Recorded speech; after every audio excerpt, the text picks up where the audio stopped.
국회 4+1 협의체가 패스트트랙에 오른 선거법 개정안에 최종 합의하고 검찰개혁 법안에 대해서도 마무리 단계에 접어들었습니다. 오늘 민생법안 처리 등을 위한 원포인트 본회의에서 패스트트랙 법안까지 일괄 상정한다는 방침인데 자유한국당은 결사 저지를 예고하고 있습니다. 국회로 가보겠습니다. 나연수 기자. 네, 국회입니다. 네, 오늘 이제 전격적으로 4+1 협의체에서 선거법 합의안은 도출이 됐는데 다른 검찰 개혁 법안에 대해서도 최종 타결이 임박한 거죠?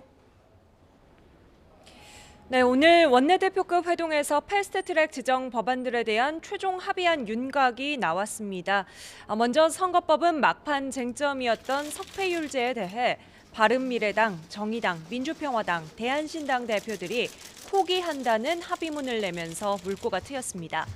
자유한국당의 의회주의 파괴 행위와 더불어민주당의 무책임한 버티기 행태에 깊은 유감을 표하면서도 장기화되고 있는 국회 파행을 이대로 방치할 수는 없다는 겁니다.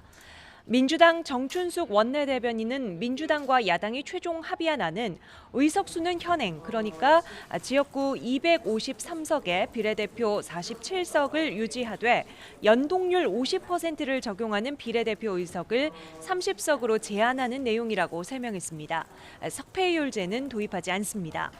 앞서 더불어민주당 이인영 원내대표는 이 안을 두고 기존의 한국당에서 비공식적으로 검토됐던 안과도 크게 다르지 않다며 한국당에 협상에 참여하라고 촉구했습니다. 검찰개혁 법안들도 협상 타결 국면에 들어섰습니다.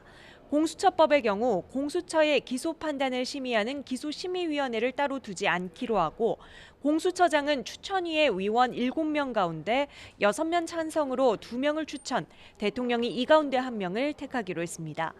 검경수사권 조정 법안은 수사 관련 부분에 대한 정리만 남았습니다. 조금 전 1시 반부터 민주당 의원총회가 시작됐습니다. 아마도 이인영 원내대표가 4+1 협의체에 정리된 합의안을 들고 들어갔을 것으로 보입니다. 네, 이렇게 되면 오늘 본회의가 열릴 수 있는 건가요? 네, 일단은 개의 가능성이 커 보입니다. 앞서 민주당이 민생법안 처리를 위한 원포인트 본회의를 제안했고 문희상 국회의장과 여야 교섭단체 3당 원내대표가 오전 회동에서 이 문제를 논의했습니다.